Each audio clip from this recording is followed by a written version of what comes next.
We speak of the sacred grove in hushed, reverent tones. And we should. It is a hallowed place, a place where the heavens were rent, where God the Father and his Son, Jesus Christ, appeared to a boy and ushered in the dispensation of the fullness of times. We teach this story to our children. We sing songs about it.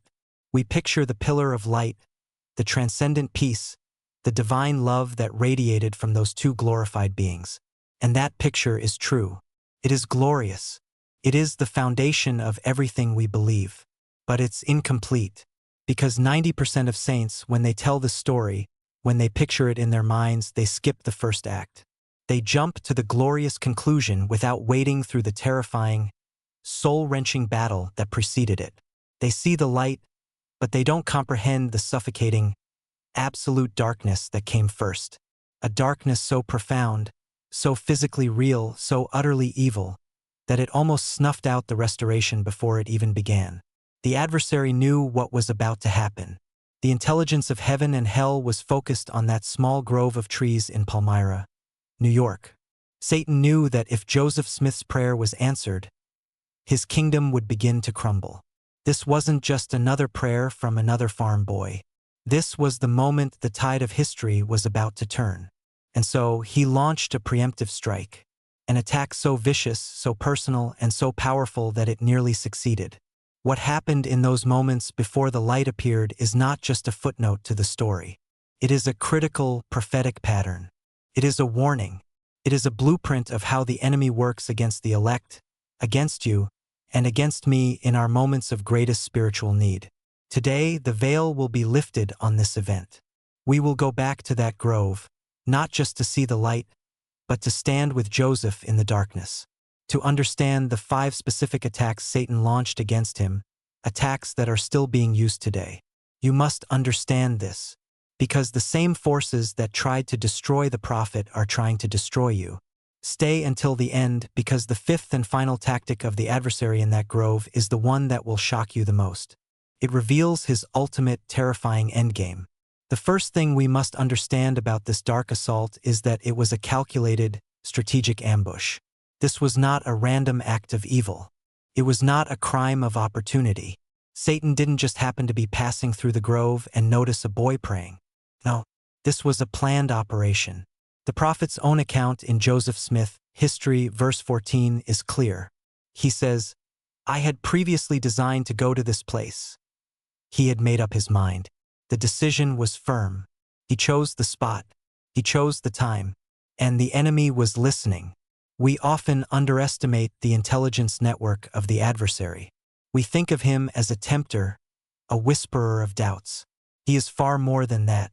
He is the prince of this world, a master strategist who has been studying human nature for millennia. He knew Joseph's heart. He knew the sincerity of his quest. He saw a boy who wasn't just curious, but desperate for truth, a boy who was willing to act on faith, and that terrified him. Satan saw the potential. He saw the kingdoms of this world being challenged. He saw priesthood keys being restored. He saw temples dotting the earth. He saw the family of God being sealed together for eternity. Joseph Smith saw a quiet place to pray. Satan saw the battlefield upon which the final war for the souls of men would be launched. So he laid a trap. He knew the location. He knew the time. He waited. Think of the chilling premeditation of that. As Joseph walked into the grove, feeling the hope of a spring morning, he was walking into a pre-planned kill zone. The enemy was already there, coiled, waiting for the moment Joseph would be most vulnerable, the moment he opened his soul to God. In Doctrine and Covenants section 10, verse 22, the Lord warns Joseph, "Satan has sought to destroy you from the time that you were in your cradle." This wasn't a new fight. It was the culmination of a lifelong assault. But here, in the grove, it escalated from mere temptation to a direct, physical confrontation. Why does this matter to you? Because 90% of saints don't realize that their most significant spiritual breakthroughs are often preceded by the enemy's most calculated attacks. When you decide to finally read the scriptures every day, to go to the temple, to repent and forsake a serious sin, to share the gospel with a friend, when you design to go to your own sacred grove, do not be surprised when all hell breaks loose against you. Suddenly, you'll feel overwhelming fatigue. A strange argument will erupt with your spouse out of nowhere. Your car won't start. A wave of doubt and despair you haven't felt in years will wash over you. This is not a coincidence. This is the adversary, who has seen your righteous design, setting up an ambush. He is trying to stop you before you even kneel to pray. He knows that if you make it to the light, he loses. So he will do everything in his power to keep you from ever starting the journey. He did it to Joseph, and he is doing it to you. You must recognize the ambush for what it is. It is not a sign that you are doing something wrong. It is a sign that you are doing something so right that the enemy has been forced to show his hand. The second attack, and this is where the spiritual battle became terrifyingly physical, was the seizure of Joseph's body. Read the words in Joseph Smith History, verse 15. This is not the language of discouragement. This is the language of a physical assault. Joseph says, I had scarcely done so, when immediately I was seized upon by some power which entirely overcame me. Seized. That is a verb of violence, a physical force. It's what a predator does to its prey. It's what an enemy soldier does to a captive. He goes on to say it had such an astonishing influence over me as to bind my body. This wasn't just a bad feeling. This wasn't a moment of doubt. A tangible, malevolent power took hold of Joseph's physical person. Can you imagine the terror? One moment you are a 14-year-old boy trying to pray. The next, an invisible force is constricting you, paralyzing you, holding you fast. It was as real as a pair of iron hands clamping down on him. This broke his heart and his spirit. He was exerting, in his words, all my powers to call upon God to deliver me out of the power of this enemy. But his strength was failing. The pressure was immense. This was a battle of wills being fought on a physical plane. We see a parallel to this in the life of another great prophet. In the book of Moses, chapter 1, after Moses had beheld God, Satan came to him. And what was the nature of that confrontation? It was physical. Moses says in verse 21, And it came to pass that Moses began to fear exceedingly, and as he began to fear, he saw the bitterness of hell.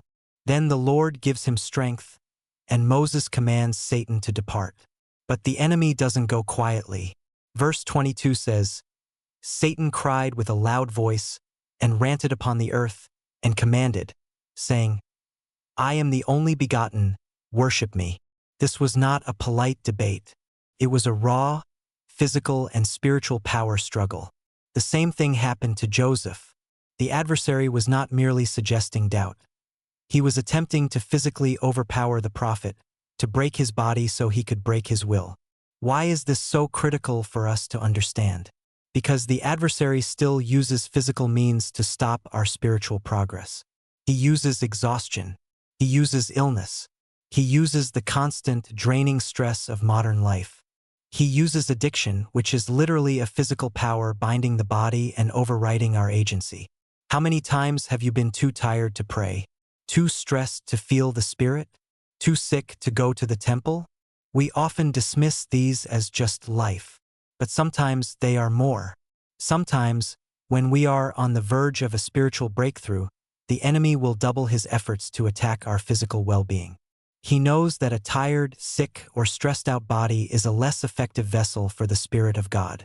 He will use your physical limitations as a weapon against your spiritual aspirations.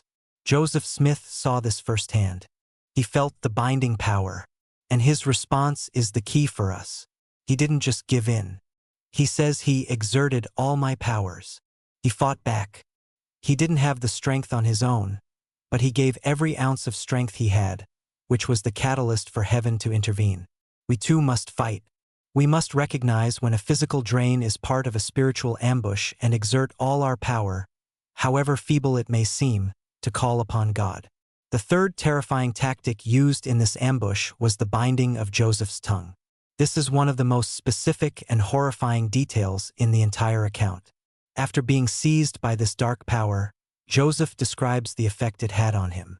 Again, from verse 15 of his history, It had such an astonishing influence over me as to bind my tongue so that I could not speak. In another account, he said his tongue felt swollen in his mouth. Stop and visualize that. The absolute terror. You are being crushed by an unseen force. Your only hope is to cry out to God for help, but the very instrument of prayer, your voice, your tongue, has been disabled. It's like trying to call for help while a hand is clamped over your mouth. It is the ultimate feeling of helplessness. Satan's first objective was to sever the line of communication. He knew that if Joseph could speak, if he could utter even a simple, faith-filled plea, the powers of heaven would be unleashed. Prayer is the key that unlocks divine intervention. And so, the adversary's primary attack was on the key itself. He tried to break it. He tried to silence the prophet. Think of the symbolism. The tongue is the instrument of testimony. It is with our voice that we bear witness of Christ, that we teach the gospel, that we comfort the afflicted, and that we petition the throne of God. By binding Joseph's tongue, Satan was making a powerful statement. You will not speak for God. You will not bear testimony. You will not restore truth. I will silence you. This was not just a physical phenomenon. It was a spiritual declaration of war on the spoken word of God's chosen servant. The veil was lifted for Joseph Smith in that moment. He understood that the power of prayer wasn't just a comforting ritual. It was an act of spiritual warfare that the enemy would do anything to disrupt. He learned that the path to revelation is often blocked by an enemy who seeks to silence our pleas. How does this apply to us today? The adversary is still trying to bind our tongues. He may not do it by making your tongue physically swell in your mouth, but his tactics are just as effective. He does it through fear. How many times have you felt the Spirit prompt you to share your testimony with a friend or a neighbor, but a feeling of fear seized you, and you remained silent? Your tongue was bound by fear. He does it through unworthiness. How many times have you knelt to pray, only to have a flood of your mistakes and weaknesses fill your mind, and you think, I'm not worthy to speak to God? You close your mouth and get up from your knees. Your tongue was bound by shame. He does it through distraction. How many times have you intended to have a deep, meaningful prayer, only to have your phone buzz, your mind wander to your to-do list, or the noise of the world drown out the stillness required for communion? Your tongue, and more importantly your heart, was bound by distraction. He does it through intellectual pride, persuading us that we can think our way through problems without needing to bother God, binding our tongues with arrogance. The attack is the same. The goal is the same: to stop the prayer, to sever the connection, to prevent us from calling upon God for deliverance. Joseph's experience is a screaming warning to us all. When you find it hardest to pray, that is when you must pray the hardest. When your voice feels weak, your words feel inadequate, and your mind is filled with 1,000 reasons to stay silent, that is the moment you must follow Joseph's example. He didn't stop fighting. He continued to exert his power, to struggle internally, to form the prayer in his heart even when his tongue would not work. And it was that relentless effort that finally broke the spell and allowed the light to come. We must never, ever let the enemy silence our prayers. The fourth assault was a campaign of mental and emotional warfare designed to induce ultimate despair. Joseph doesn't just describe a physical binding. He describes a descent into absolute hopelessness. Listen to his words again carefully. Verse 16. I was ready to sink into despair and abandon myself to destruction, not to an imaginary ruin, but to the power of some actual being from the unseen world, who had such a marvelous power as I had never before felt in any being. He then adds this chilling phrase, thick darkness gathered around me, and it seemed to me for a time as if I were doomed to sudden destruction. Doomed to sudden destruction. This was not just a fear of dying. This was a vision of annihilation. The adversary wasn't just trying to kill Joseph. He was trying to convince him that his quest for God was leading him to utter ruin. He was trying to plant a thought, a feeling, a terrifying vision into his mind. See, you sought for God, and this is what you found. Darkness, destruction, emptiness. There is no God here for you. There is only this. Give up. Abandon yourself to it. It's over. It was a psychological attack of the highest order. Satan was attempting to replace Joseph's hope in God with a certainty of his own destruction. It's the same tactic he uses on all of us. He can't destroy our spirit, but he can try to convince us to destroy it ourselves by giving up, by sinking into despair. This broke his heart. Imagine the emotional agony. A boy, alone, seeking God with all the sincerity of his soul, and his reward is to be plunged into a darkness so complete that it feels like the end of all things. The ultimate betrayal. The ultimate abandonment. This is the very essence of hell, the feeling that God is not there, and that you are utterly and completely alone in your torment. This is the adversary's great lie. He surrounds us with a thick darkness of our own failures, our own pains, our own doubts. He magnifies our weaknesses until they blot out the sun. He whispers that our mistakes are unforgivable, that our situation is hopeless, that God has forgotten us, or worse, that he never cared in the first place. He wants us to feel doomed to sudden destruction. The destruction of our faith, the destruction of our hope, the destruction of our testimony. 90% of saints don't realize that periods of intense spiritual darkness are often a sign that we are on the very cusp of revelation. The enemy would not fight so hard to drag you into despair if you were not a threat to him. He would not surround you with such thick darkness if there were not a glorious light waiting to break through. Joseph Smith saw the very face of despair. He was taken to the brink of spiritual and emotional ruin. But at the very moment he was about to give up, at the very moment when I was ready to sink into despair, he did one last thing. He exerted himself one last time to call upon God. That is the lesson. That is the pattern. The moment of maximum darkness is the moment of maximum opportunity for faith. When you feel you are doomed, when you are ready to sink, that is the exact moment you must make one more effort, one more prayer, one more cry for help. For it is in that precise moment of desperation, when all our own strength is gone, that the power of God is made manifest. The darkness is always thickest just before the dawn. Joseph's experience proves it. And now we come to the fifth and final attack. The most subtle, the most insidious, and the most terrifying of them all. Stay with me because this changes how you will see the first vision forever. The ultimate goal of the adversary in the grove was not just to stop Joseph, or to kill him, or even to make him despair. His ultimate goal was to stage a counterfeit theophany. Let's re-examine the scene. A thick, tangible darkness envelopes Joseph. An actual being from the unseen world is present, exerting immense power. Joseph is being physically and mentally overwhelmed. Why? Why all this effort? Because Satan was not just trying to create a void. He was trying to create an atmosphere. He was preparing the stage for his own appearance. His ultimate plan was not to prevent a vision, but to hijack it. If Joseph had given up, if he had surrendered to the darkness and despair, what do you think would have happened next? Do you think the darkness would have just dissipated and left him alone? I testify to you that it would not have. The darkness would have coalesced, and a being would have appeared within it, a being claiming to be of God. Remember the words of the Apostle Paul in 2 Corinthians chapter 11, verse 14. And no marvel, for Satan himself is transformed into an angel of light. This is his ultimate deception. He doesn't always come with horns and a pitchfork. To the righteous, to those earnestly seeking truth, he comes disguised as the very thing they are seeking. He did it to Moses, screaming, "I am the only begotten, worship me."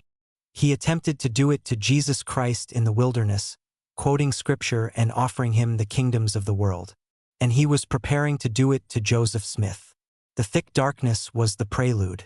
It was meant to break Joseph's will and sever his connection to the real God, making him vulnerable and desperate for any light, even a false one. Had Joseph submitted, a false angel of light, a counterfeit Christ, would have likely appeared and delivered a message of confusion and lies, strangling the restoration in its cradle. He would have told Joseph that all the churches were right or that none were, and that God was no longer speaking to man. He would have given him a message that led to a dead end. This is the shocking truth. The pillar of light that descended did not just pierce a simple, empty darkness. Crashed a party. It interrupted an enemy who was already on stage, preparing for his own performance. Look at Joseph's words in verse 17. I saw a pillar of light exactly over my head, above the brightness of the sun. which descended gradually until it fell upon me. And what happened the instant that light appeared? It no sooner appeared than I found myself delivered from the enemy which held me bound. When the light rested upon me, I saw two personages. The true light did two things simultaneously. It revealed the Father and the Son, and it banished the being of darkness that was already there. The light was an offensive weapon. It was a rescue. It was the cavalry arriving in the nick of time, driving the enemy from the field. This is the most critical warning for us today. When we are seeking spiritual experiences, when we are fasting and praying for answers, we must be so careful. The adversary knows our desires. And if we are not spiritually vigilant, if we are more desperate for an experience than we are for true doctrine, he will gladly provide one. There are many spiritual manifestations in the world. Many people feel things, see things, hear things, but not all of it comes from God. Any spiritual experience that leads you away from the ordained prophets, away from the scriptures, away from the covenants and ordinances of the restored gospel, is a counterfeit. It is the adversary appearing as an angel of light. Joseph was saved because his desire was pure. He wasn't seeking an experience for its own sake. He was seeking truth. He wanted to know which church was right. His heart was anchored to a doctrinal question, and that anchor held him fast against the storm of the counterfeit until the true light could appear. Our hearts must be the same. We must anchor ourselves to the living prophets and the standard works. We must test every spiritual feeling, every prompting, every manifestation against the revealed Word of God. This is our protection against the adversary's most cunning and dangerous attack. Joseph Smith saw the terrible reality of this threat. He was nearly a victim of it. His deliverance is a testament that God's power is infinitely greater, but the warning remains. Beware the false light. Cleave unto the true. So what do we take from this? What is the final lesson from the darkness in the grove? It is this: the path to every sacred, revelatory experience is guarded by the adversary. He will stand at the gate of your own personal sacred grove, and he will forbid you to enter. He will use a calculated ambush of distraction and trial. He will attempt a physical seizure through exhaustion, illness, and stress. He will try to bind your tongue with fear, unworthiness, and doubt. He will wage a war of despair in your mind, trying to convince you that you are doomed and alone. And if all that fails, he will lie in wait to offer you a counterfeit light, a false answer that will lead you astray. This is the pattern. This is his playbook. Joseph Smith saw it. He lived it. He overcame it. And in doing so, he showed us the way. You fight back. You exert all your powers, no matter how weak they feel. You call upon God, even when your tongue feels tied and your words seem to fall on a deaf heaven. You hold on through the darkness, believing in a light you cannot yet see. You anchor your soul to the rock of revealed truth and the words of living prophets. The darkness is real. The attack is real. But the power of God is infinitely more real. The light is always more powerful than the darkness. Joseph's deliverance was not just for him. It was a promise for all of us. A promise that if we will press forward through our own dark battles, if we will refuse to abandon ourselves to destruction, that same pillar of light will descend upon us. That same divine power will deliver us. The Father and the Son are waiting. They are ready to part the veil for you. The only question is, are you willing to fight your way through the darkness to meet them? Do not be afraid of the battle. It is a sign that your destination is a holy one. The struggle is not an indication of God's absence, but a confirmation of the adversary's fear of his imminent arrival. Embrace the struggle. Endure the darkness. For on the other side is a pillar of light, above the brightness of the sun. And within it, the God of heaven, waiting to call you by name. If you are committed to fighting through your own darkness to find the light, I want you to go to the comments right now and type, "I will not let my prayers be stopped." It is a declaration against the enemy. It is a statement of faith. And if this message has strengthened your testimony of the prophet Joseph and the reality of the spiritual war we are in, please subscribe to this channel so we can continue to uncover these vital truths together. Remember the grove. Remember the darkness. But most of all, remember the light that overcame it.